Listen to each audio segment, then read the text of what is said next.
What's up, addicts? Welcome to the Fantasy Addiction Network. In this video, we are looking at Austin Hooper, the newly acquired tight end for the Cleveland Browns, heading into 2020, giving you guys a fantasy outlook of what we can expect from Mr. Hooper. But before we get into that, make sure you hit that like and subscribe button for more content like this, getting you guys prepared for the 2020 fantasy season. Also, check out our website, fantasyaddictionnetwork.com. We have a complete list of rankings on there that will be updated all the way up until the time the season starts, so make sure you check that out. But let's look at Mr. Hooper. So, going from the Atlanta Falcons, signing a big money deal with the Cleveland Browns, and man, does this stink for fantasy, because last year Austin Hooper looked to be another ascending tight end in terms of another guy that you can get, middle tier guy, but someone that can challenge the elite tier of receiver of tight ends and produce consistently. He For a while he was actually leading in terms of points per game and total points, except for that injury, and his efficiency took a little bit of a nosedive towards the end of the year. Misses 3 games because of that MCL sprain, but finishes the season with 75 receptions and 787 receiving yards and 6 total touchdowns. That was enough to give him 191 fantasy points, put him at 6th best tight end, but averaging 14.7 fantasy points per game. That was third behind Kelsey and Kittle. So, as we said, starts the year out incredibly hot. From weeks 3 through 6, he had 3 weeks where he was top 3 at the position and going along really strong until he gets hurt. Comes back from the injury probably a little bit too soon. Week 14, 15, averaging only 5 points, and then jumps back up in week 16 and 17. So those 2 games definitely hurt his overall average, but still finishing third best tight end is nothing to ignore. Austin Hooper had been, somewhat productive prior to this year, but this was a true breakout season for Austin Hooper, and there's a reason that Cleveland Browns went out and paid him. This is the problem in terms of what team went out and paid him.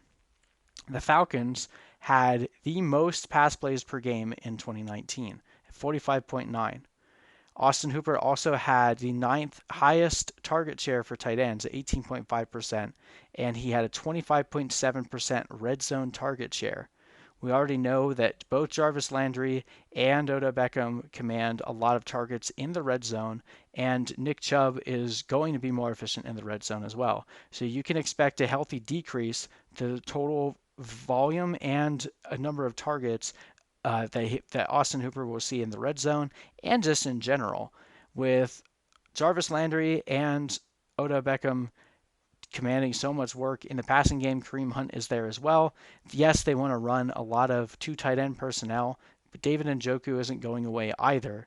It's really hard to imagine anywhere near the same volume for Austin Hooper heading to a Cleveland Brown team that wants to run the ball a lot more.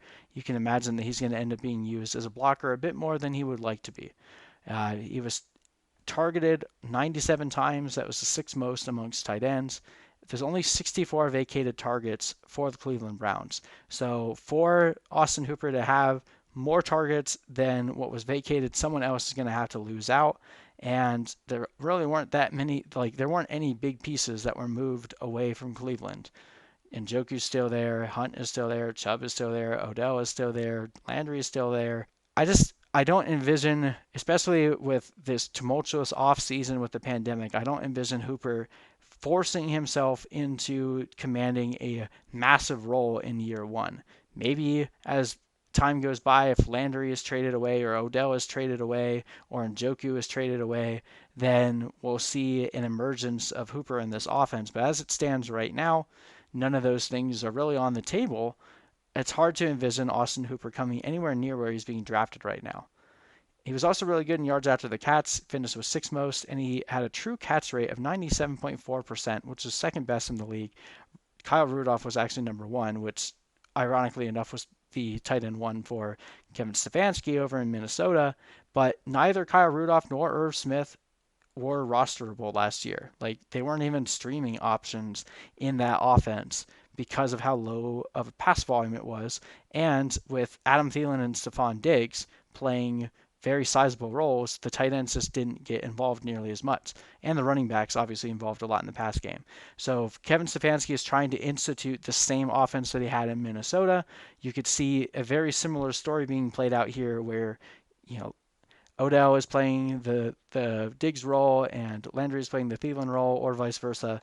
And then you have Chubb and Hunt playing the Cook and Madison role. Then you have Hooper playing the Rudolph role and Njoku playing the Irv Smith role. If they're able to execute the offense that they want, it's just really hard to envision there being a lot of targets going towards Austin Hooper. And while he'll still be effective, he's going a lot higher than I'm willing to pay for him. So we're projecting a hefty decrease to his overall targets, bringing him down to 51 receptions and only 558 receiving yards. Still have him involved in the red zone with 5 total touchdowns, but that would put him at 136 fantasy points. That's a steep drop from where he was last year. We also have his upside very low because a lot of things would have to change for him to be heavily involved. This team would need to throw the ball more. They would have to have something to happen to probably both one of the receivers and one of the running backs for Austin Hooper to become one of the focal points of this offense. And basically everything would have to go to crap for them to have to throw the ball nearly as much as the Falcons were throwing last year. So there's a lot of things that would have to change for Austin Hooper to be able to hit anywhere near the ceiling that he showed us last year. So bottom line is, I'm probably not drafting Austin Hooper this year. I will let someone else take that risk. If I'm going to be drafting Cleveland Brown players, it's definitely going to be their running game and potentially Odell Beckham, especially if Jarvis Landry ends up missing any time due to that hip injury. But Austin Hooper, no thank you. Not very interested this year. Plenty of other tight ends going after him that I feel like have a much higher upside and their price is much cheaper. So let me know if you guys agree, disagree, what you think in the comment section below. But we're going to continue cranking these videos out. So hit that like and subscribe button for more like this, and we will see you guys in the next video.